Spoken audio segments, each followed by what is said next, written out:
This is Viewpoint Live, but we're going to, before we take phone calls, Bill, please, Bill, I got to talk to Harold Davis for at least like 15, 20 minutes. Bill Godomsky's in the control room.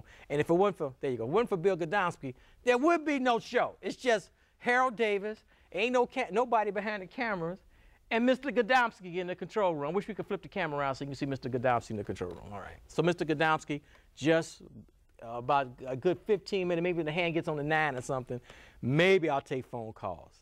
Harold Davis. What's your official title? Contractor? Well, contractor by trade, Mm-hmm. but farmer, activist, family man, believe in, moving our people forward. I love black people, so I don't make no qualms about that. But you're not scared. No, sir. I say that because I've done these shows for so long, and I know people that they talk strong off the air. Mm-hmm. And I have sat there, because I don't want to name names, they know who they are, Mm-hmm. and they sat right in that chair, or when I have my little video camera, I'm doing this, and they clam up. Right. They get weak. Mm-hmm. I mean, everybody talks strong. The best shows are always off the air. We can cuss and tell what we, but once the cameras come on, everybody clams up. Mm-hmm. And we need people who say, no, this is the truth. Yeah. So you tell the truth. That's why I got you on to drop the bombs. And also to let people know that, like we were saying in the little pre-show we did earlier, before the live show, was that it's like Reverend Jesse Jackson. He's done some good and he's done some bad. Reverend Meeks has some good things about it, and there's an evil side, if you will, of Reverend Meeks. And most people, I love Reverend Meeks, but you got to understand it's more complicated than that. So, it's like saying, well, your daddy's good, but your daddy has done some wrong too. Oh, yeah. And you know what I'm saying? It's hard. And people say, I know my dad did some wrong, but I know you still love your dad, but we got to air it out. Right, exactly. I mean, it's hard. Out because, if the bad outweighs the good, then, the scales of justice, the lady is blindfolded. And so when the scales tip towards wrong, you go to jail. Let's start at the beginning real quick, real brief. What you said, Carver Elementary School. Yes, sir. Born in the West Side, you said. West Side. Grew up in All Good Gardens. You grew up in the Gardens. Yes, sir. I know people have never been to the Gardens. Block 7. It's an historic site. People outside of Chicago need to look it up. It's historic. They can't tear it down. No. Y'all need to go to the Gardens. It's the last place that you can exit in this city before you enter into Dalton or into the southern suburbs. It sits out there on the island just about by itself. People should go by and roll through the Gardens. It's right off the expressway, 130th Street, 130th? Yeah, 130th. People think it's one way in and one way out. But but if you live there, you know it's more than one way in. There's a back way out too. Yes, sir. Yeah, Take you right in the Riverdale, in the Golden Gate, in the Eden Green. Yes, sir. So you know. And so you said on the pre-show we did that you attended Lindblom, yes, sir. Which was back in the day the top high school. Yes, sir. On the south side. Probably about all the schools. I went there because my 8th grade teacher told my mother that she thought I'd be better off, rather than going to Carver. Or Finger, my alma mater. Right. Yeah. And so I ended up there, took the test and got in. Then I went to U of I in Champaign. Got 2 degrees out of there. A accounting degree with an industrial engineer's degree. I had one job all my life and got fired off that job because I didn't understand the dynamics. They say go to school, get a good education so that you can get a job. That's not what we should tell our children. You should go to school, get a good education to create a job. Industry produces jobs. But everybody's not cut out to be an entrepreneur though. Yes, they are? Well, they aren't. No, everybody can't do it. Because entrepreneurs take chances. Right.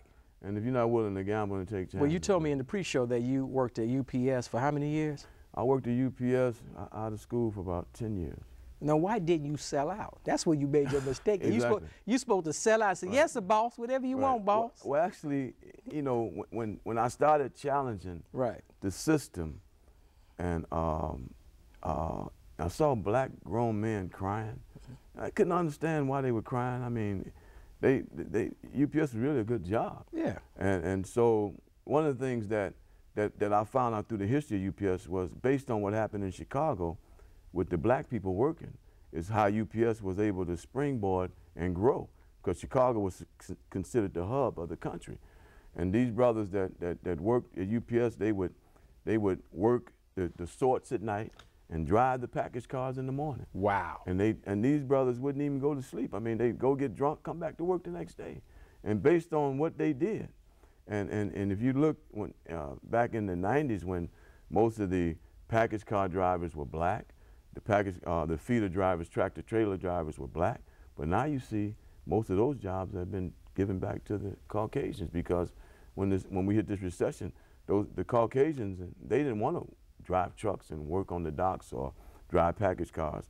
But when family members see that brothers have these jobs, and some of these brothers 50 grand plus, 50 grand plus in a package car, they started doing all kind of things to set them up.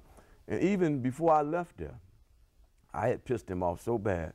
They said that black people couldn't even get into management unless they had degrees from that point on. I mean, so I made some changes. But one of the things I wanted to say to the audience was George Clemens, the priest, was instrumental in getting me fired. And the great George Clemens. The great Pastor, George Clemens. I would say Saint Sabina. That's a Freudian slip. Right. Saint Sabina. Holy Angels. Holy Angels. Wow. Whether you know this guy who really is on the Bishop Accountability Act for child molestation also, if you go on the Archdiocese report and see that. So I don't know if his name, when they celebrated his 75th birthday, they took his name off. Then after the celebration, they put it back on. And so, you know, these are the kinds of things that people need to know. No, I say that you should have sold out, because many of us, I always say, if you're African American, you have to make a decision, either consciously or subconsciously, that either you're going to be homogenized or you're going to become marginalized. Exactly. And you make a really conscious decision. I say, I know this system is racist. I know it's crooked. I know if I do this, I'm selling my people out. But damn, if I don't, I may starve. I ain't gonna make no money. I'm not gonna be able to go to the Ritz-Carlton in the Four Seasons in the Peninsula and fly first class if I try to fight for the masses of Negroes. Right.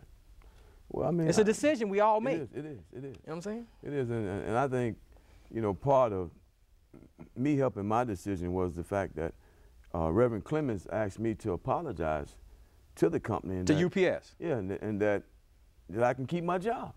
And he was brought in to calm you down. He was brought in to basically calm me down. He had a nephew who was the personnel manager named Tim Hart, and nobody knew that was his nephew. But to ask me to apologize for something that I didn't do. I mean, at that point, I could have got my job back. I mean, all I had to do was go in there and tell Joe Zito that I was sorry, who was the district manager at the time. Before I start talking about Rahm Emanuel and the mayoral election and automatic elections, we don't get into all of that. That's what the show's about. Before we take another 10 minutes, so we take phone calls. See, we still have, like I said on the pre-show, and I say quite often on my regular show, is that the dynamics of slavery is still with us 150 years after slavery. We have the mammies. We have the tragic mulattoes. We have the Negroes. We have the Coons, Pickaninnies, Uncle Tom, Sambo, Klimbo. We have all of these. We have the black overseers and the white overseers. So for those, and a lot of folks don't understand this. You don't have to be you don't have to be a historian. You just have to live a little bit. So you had, let's say, Massa is Mayor Daley. Okay. And you got the black overseers and the white overseers, the preachers and the politicians. And so, a lot of people don't understand these dynamics. They really don't. So when we see a Reverend Meeks, we see a Jesse Jackson, I like one of the few politicians I ever had on my show was Danny K. Davis. Sat right here. And why is Danny K. Davis running for mayor? It makes me nervous. I'm losing all faith. Carol Mosey Brown, I like her. I've driven her before. I'm a limo driver. I've driven her before. Really wonderful lady. But come on. Reverend Meeks, he got the biggest church. In one of the poorest neighborhoods of all of Chicago. And then people even challenge him, does he actually live in the city of Chicago? Now, let me ask you, so you would know, I don't do the research. He lives in South Holland. So Reverend Meeks lives in Chicago or South Holland? South Holland. His children, I don't name names, where did they go to school, Chicago or the suburbs? They went to school in Worth, Illinois, Marist Catholic. They grown now? Yeah, Marist Catholic. So they went to school in the suburbs.